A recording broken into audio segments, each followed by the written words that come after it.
He's turned my mourning into dancing again. He's lifted my sorrows high, and I can't stay silent. I must sing, for His joy has come. Kembali Bapak Ibu dan Saudara sekalian, kita berjumpa di dalam RHS. Masih tetap di rumah lawas. Mari kita sebelum merenungkan firman Tuhan, kita berdoa. Tuhan, terima kasih, kami mohon hikmat dan pimpinan-Mu Tuhan untuk mengenal firman Tuhan, dan bila firman Tuhan menuntun kami hari ini, berfirmanlah Tuhan, siapkan kami untuk mendengar. Di dalam nama Tuhan kami Yesus Kristus, firman yang hidup, kami berdoa. Amin. Engkau tidak punya timba. Saudara, itulah tema kita dari Yohanes 4 ayat yang ke-11. Kata perempuan itu, yaitu perempuan Samaria, kepada Tuhan Yesus, Tuhan, Engkau tidak punya timba, dan sumur ini sangat dalam. Dari manakah Engkau memperoleh air hidup itu? Ya, saudara, itulah pernyataan perempuan Samaria.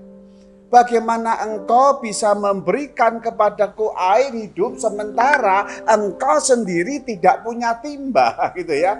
Ada sumur, ada, dan sumur ini sangat dalam. Lalu bagaimana engkau bisa mengambil air itu untuk memberikannya kepadaku, padahal engkau tidak membawa timba?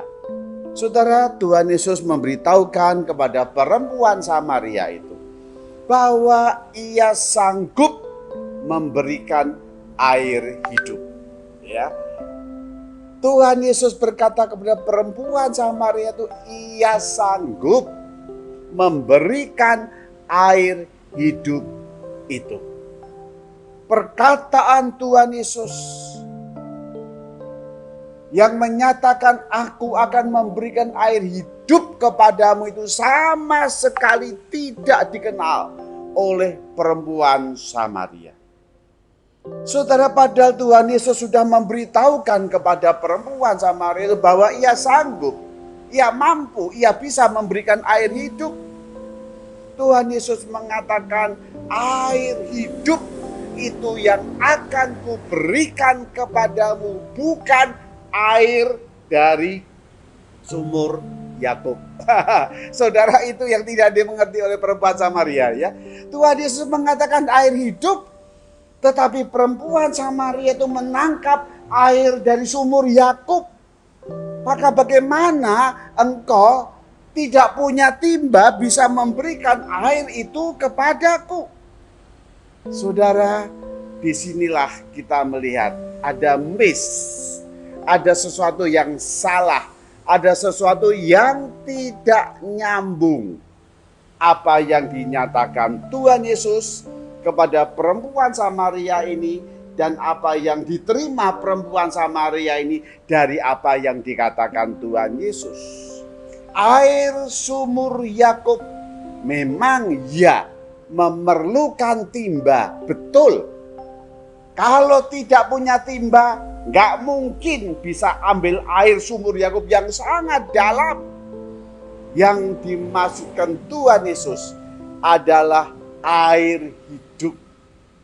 Engkau membutuhkan air hidup. Dan ketika air hidup itu engkau butuhkan, maka air hidup itulah yang berasal dari Tuhan Yesus, bukan berasal dari sumur Yakub. Saudara, di sini kita melihat bahwa ada dua bahasa, ya. Dua bahasa yang tidak nyambung. Dua bahasa yang tidak bisa dimengerti. Yaitu apa, saudara? Satu bahasa duniawi, yang satu bahasa rohani. Saudara, tidak ketemu ini antara bahasa duniawi dengan bahasa rohani. Perempuan Samaria tidak mengenal bahasa rohani. Oleh karena itu, saudara, perempuan Samaria itu tidak tahu apa artinya air hidup. Yang tahu air sumurnya Yakub. Ada sesuatu yang tidak nyambung. Maka saudara, bahasa rohani bahasa rohani tidak akan dikenali oleh orang-orang yang belum menerima kasih karunia Allah, yaitu Tuhan Yesus. Saudara, saya ingin ulang lagi ya saudara, bahasa-bahasa rohani tidak akan bisa dikenali oleh orang-orang yang belum mendapatkan kasih karunia Allah di dalam Tuhan Yesus. Bukankah seringkali dalam hidup kita konflik ini yang terjadi saudara? Betul bukan? Antara bahasa rohani dan bahasa duniawi. Konflik yang ada dalam rumah tangga kita, konflik yang ada dalam pertentangan pergumulan hidup kita, ya. Konflik di dalam komunikasi kita, saya dengan istri saya, dengan suami saya, dengan anak-anak saya, dengan bapak mama saya, dengan pegawai-pegawai saya, dengan karyawan saya, dengan atasan saya. Ketika beban hidup itu menindih, yang sering kali kita akan membawa, minta pertolongan pada Tuhan. Tapi sering kali bahasa itu tidak nyambung. Betul saudara? Bahasa itu tidak bisa dikenali. Bukankah seringkali kita juga mengatakan, ngapain kita berdoa? Ngapain kita pergi ke gereja? Toh juga Tuhan tidak pernah merubah pergumulan beban hidup kita. Saudara, kalau itu keluar dari mulut kita, berarti saya tidak mengenal bahasa rohani. Saya tidak mengenal bahasa firman. Saya tidak mengenal bahasa firman. Enggak kenal. Perempuan Samaria itu sekali tidak tahu. Sama sekali enggak tahu. Apa sebetulnya artinya air hidup? Air hidup disamakan dengan airnya sumurnya Yakub. Oh saudara, sangat beda sekali. Karena air hidup itu tidak membutuhkan timba. Saudara, itu yang tidak dikenal oleh perempuan Samaria ini. Air hidup itu tidak dikenal oleh timba. Tapi air hidup itu dikenal di dalam Tuhan Yesus. Saudara, itulah yang dikatakan Tuhan Yesus. Ya.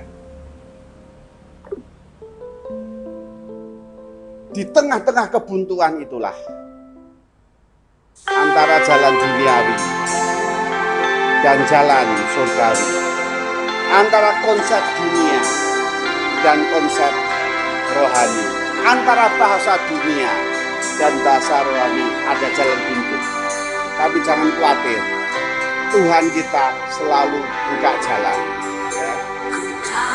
Ujian inilah yang mengantar kita, yang boleh menguatkan kita. Tidak bertemunya bahasa duniawi dan bahasa surgawi. Tuhan pasti buka jalan. Ya. Oleh karena itu Tuhan Yesus datang kepada perempuan Samaria. Bahasanya tidak diketahui. Bahasanya tidak dikenal. Air hidup. Apa itu? Gak tahu. Taunya air sumur Yakub. Jalan buntu. Tapi Tuhan buka jalan. Tuhan pasti buka jalan. Asal hidup suci tidak turun dunia, ku tahu Tuhan apa pasti buka jalan.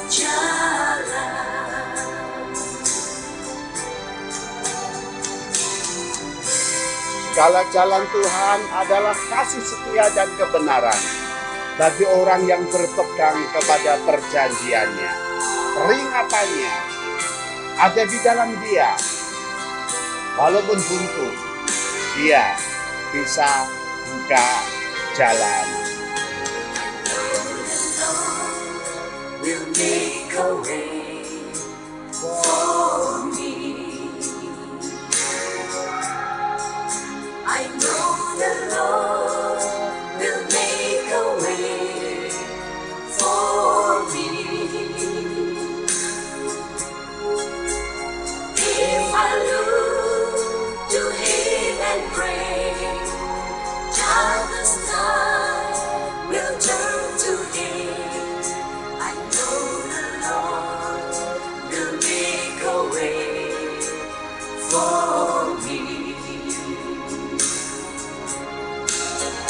If I look to Him and pray, darkness night will turn to day.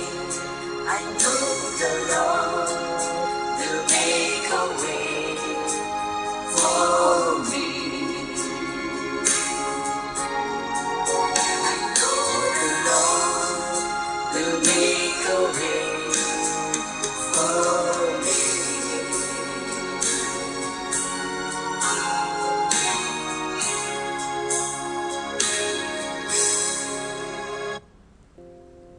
Renungkan dalam hidup saudara. Sudahkah bahasa-bahasa rohani saudara dan saya kenal? Sudahkah bahasa air hidup engkau ketahui? Bukan hanya air sumur Yakub. Amin. Mari kita berdoa. Tuhan, terima kasih dalam hidup ini engkau datang membawa bahasa rohani, bahasa firman, bahasa iman yang tidak kami kenal karena keberdosaan kami. Tapi engkau mau datang ya Tuhan, engkau memperkenalkan, engkau buka jalan dalam kegelapan kehidupan kami, dalam kebinasaan hidup kami. Ada jalan yang engkau buka, sehingga kami boleh mengenal bahasamu ya Tuhan, bahasa firman, bahasa iman, bahasa rohani dalam hidup kami. Tuhan, tuntun kami.